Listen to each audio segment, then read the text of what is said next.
friends. So we have a little bit one legend about this. Okay. That these dogs, not also a single dog, are traveling in the metro, but one dog with her friend. Yes. They are clearly knowing where are they going and where the train are going. Really? So I think that one of the stations where they live, one of when they getting food, one of for some disco or something like that. So proper Moscow. really, not so one moment, but Moskvichki, Sabaki. many times I saw these dogs. Commuting to work and going living their lives like the cleverest dogs in the world. Yeah. The cleverest dogs in the world. Yes, was the one here. I'm curious what exactly you do for your job. Oh, in my job, yes, of course. Well, a lot of you journalists or linked with journalism. Mm-hmm. Some of you, yes, some of you. Well, I came out here to work at Russia Today, which is an English 24-hour news channel. It's funded by the Russian government. It doesn't, because it's English, it doesn't broadcast. You can get it in Russia, but it doesn't broadcast so much in Russia.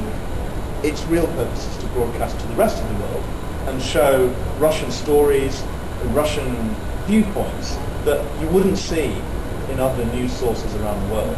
So, for example, this fire in Perm, in CNN and BBC, there will be a story on it, there will be coverage of it, but nowhere near like the depth and the amount of news that we'll do on it. So, for example, you know, if there was such a fire in America or Britain, it would be massive news there. Well, if it happens in Russia, it's just as important, it's just as tragic. So that's, for example, one of the kind of things that Russia Today is trying to do. In my day-to-day job, I write news stories so that the newsreaders can read them. I edit the video, and I also report sometimes as well. I've done a bit of reporting. And then, so for example, in May I went to Elistar.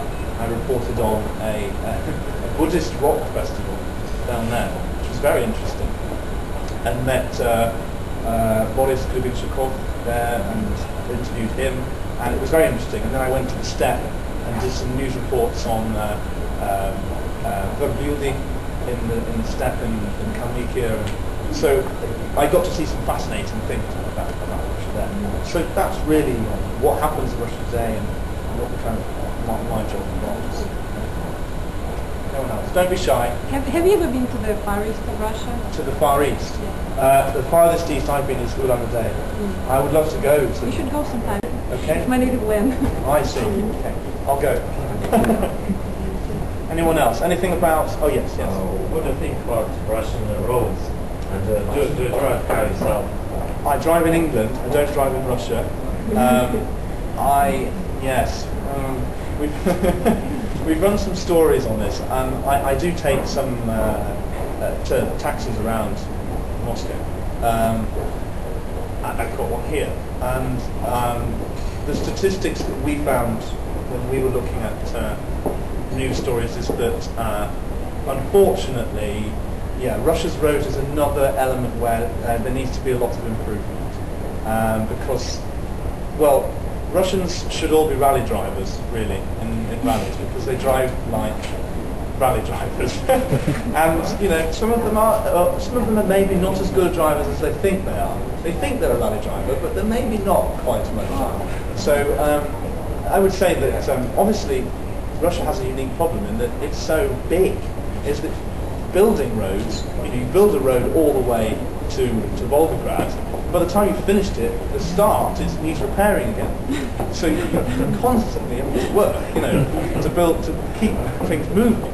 So I understand that problem, but I would say that, they said they're going to try and improve Russia's roads, but at the moment, I think, they're a bit dangerous. Yeah, unfortunately. So are Britain's, but... Anyone else? Yes? What's your favorite place like? Cafes, bars, restaurants, or clubs? In Moscow? Yes. Let's see. Do any of you know...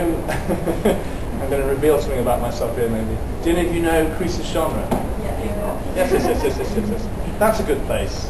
good, relaxed, fun place to go. That's nice. There are many bars. Where else are the bars? There are some bars near Park Kulturi that we go to with our work friends. There's one called Casbar, and various ones.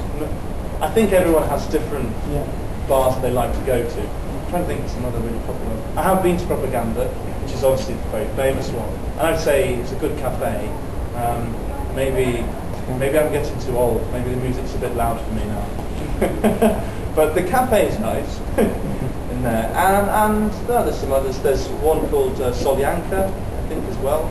Yeah, there's various ones. I think the atmosphere and the vibe inside Russian bars is very good.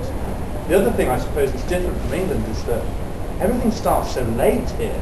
Well, obviously it's not late for you because you've grown up with it, but in England, this is maybe a bad thing about England. Every night, 1 p.m. they're all too drunk, so they all go home. Whereas in Russia, it all starts at 11 and midnight, and by 8 a.m. you're all too drunk and you all go home. So, you know, it's unique, and I had to adjust a bit. I had to basically get up later and do things later, which is not a problem. You know, I can stay in bed longer. So, yeah, I would say it's a very lively and energetic and good vibe. Anyone else? Yes. What was your best experience in Moscow? Maybe any particular event that you won't definitely never forget? Gosh. Well, I would say Park Pobedi as an experience to see as a student of war and of the Great Patriotic War. It was amazing for me to see the monuments and the hall there with all the crystal tiers in the ceiling. And very moving. And the panoramas of all the battles, you know. Also, I went to one of the beaches in the summer. I went to one of the beaches in the north of Moscow, and we went swimming, and there was all the sand that they put out there. That was a good day. That was a good experience. Yeah, going and just having a bit of the countryside feeling. Because sometimes in Moscow, I would say it has the nice boulevards, and the parks. I love the parks. I think it's because I live in the countryside at home in England. I like to have some green space. And I would say that maybe some areas of Moscow you start to feel like I need to see some trees. But then you go to Botachinesky Sad or Kolomenskoye, and then places like that. I love places like that because they're just relaxed and green, very nice parks like that. So I'd say those things. Yeah. Yes.